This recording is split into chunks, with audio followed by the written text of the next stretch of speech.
Vous n'avez que le kit de base avec votre réflexe ou votre hybride. Ou bien, vous avez déjà un équipement plus conséquent et le souhait d'acheter un nouvel objectif. Cette série d'émissions que je commence aujourd'hui vous propose de choisir en connaissance de cause un nouvel objectif pour augmenter votre parc photographique, mais surtout pour vous permettre de photographier plus efficacement ou de vous ouvrir des nouveaux horizons. Une série d'émissions, c'est ce que je vous propose pour aborder les différentes catégories d'objectifs, depuis les grands angles, en passant par les zooms standards et les objectifs standards aussi fixes, pour voir aussi les longues focales et puis les objectifs macro. Le choix est vaste. Nous verrons donc catégorie par catégorie. Nous verrons d'abord les grands éléments pour choisir dans chacune de ces catégories et puis dans chacune de ces catégories les propositions des marques tant du côté des réflexes que du côté des appareils hybrides. Mais pour commencer, avant d'aborder ces différentes catégories, je vous propose de nous poser une question toute simple, celle qui fait parfois des sujets chauds dans les discussions entre photographes. Zoom ou focale fixe? Il y a les tenants de l'un ou les tenants de l'autre. Je vous propose tout simplement de voir les avantages et les inconvénients, encore que je préférais le terme de limite, de chacun de ces types d'objectifs. Commençons donc par les zooms et puis voyons déjà quels sont leurs avantages. Premier avantage du zoom, il est plus souple. Vous voulez un cadrage plus large ou un peu plus serré par rapport à votre sujet? Il suffit de toucher la bague du zoom, bien sûr, dans la limite des possibilités de l'objectif. Second avantage du zoom, il y a plus de choix. Il suffit de regarder les catalogues. Les propositions sont nombreuses tout simplement parce que beaucoup sont séduits par la facilité d'usage de ces objectifs. Ce qui explique la large proposition, même s'il faut le reconnaître aujourd'hui, les marques prennent une attention particulière aux objectifs fixes parce qu'ils reviennent un peu plus à la mode qu'ils n'étaient il y a quelques années. Troisième avantage du zoom, il est souvent moins coûteux, ou plutôt il faudrait dire qu'il y en a des très abordables. Si vous regardez autour de 150 €, allons jusqu'à 200 €, il y a beaucoup plus de zoom proposés que de focales fixes. Cela ne dit rien sur la qualité des uns ou des autres, mais reconnaissons-le, dans les premiers prix, les marques se battent à coups de zoom. Et d'ailleurs, il suffit de voir, les kits proposés avec les appareils photo sont toujours bâtis sur un boîtier et un zoom, sauf quelques cas très particuliers. Les zooms ont aussi des limites. La première, c'est que comme toute optique, c'est un compromis.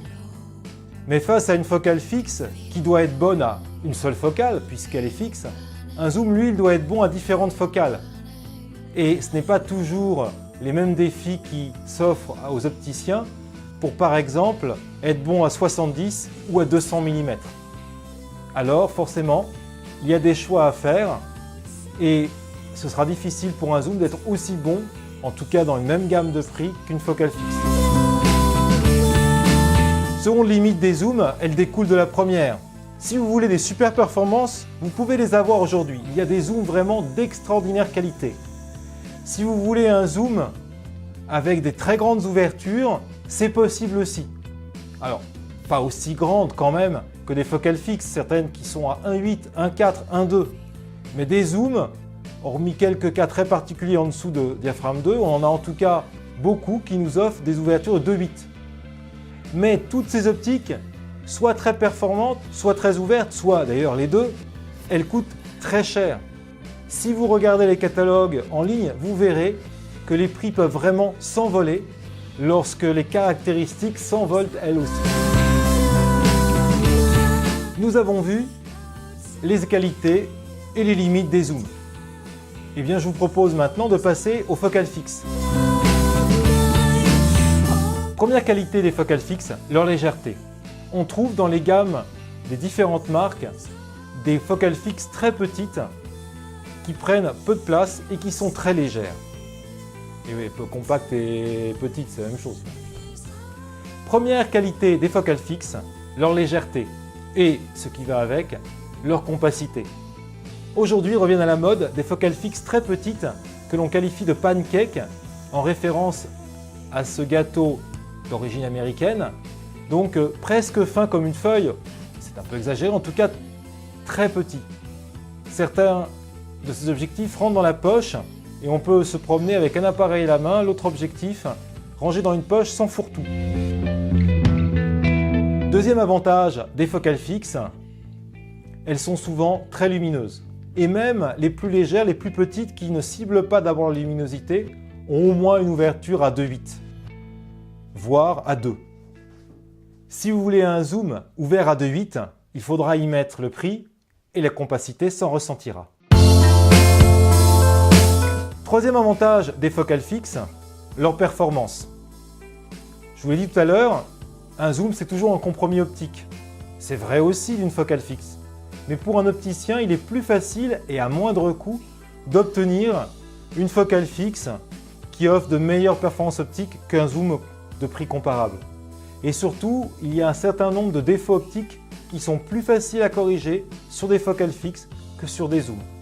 Je n'entrerai pas ici dans les différents éléments qui rentrent en compte. Je ne verrai pas ici les différents points concernant les défauts optiques et la façon d'y remédier. Je ne verrai pas ici les différents points qui touchent à la qualité de l'optique, mais en tout cas sachez qu'il est plus facile d'arriver à un bon résultat sur une focale fixe que sur un zoom. Cependant, les focales fixes n'ont pas que des avantages. Premier défaut, première limite en lien direct avec ce que je disais tout à l'heure sur les zooms, c'est que les focales fixes sont moins souples. Si vous voulez resserrer le cadrage ou l'élargir, il faudra utiliser vos pieds. C'est pas toujours un mal, mais dans certaines situations, on aimerait bien avoir un zoom pour agir rapidement, surtout quand il est difficile d'être mobile. Seconde limite des focales fixes, toujours en lien avec ce que je disais sur les zooms, les constructeurs sont souvent plus agressifs sur le prix des zooms, en tout cas en premier prix. Si vous regardez la gamme des constructeurs en focales fixes, il y a peu de focales fixes à 150-200 €. Il y en a, c'est vrai, mais elles sont bien moins nombreuses. Troisième limite des focales fixes, peut-être un peu curieuse au premier abord, c'est que souvent, lorsqu'on a des focales fixes, pour un certain nombre de photographes, le fourre-tout a tendance à s'agrandir démesurément. Cela semblera assez étonnant pour beaucoup.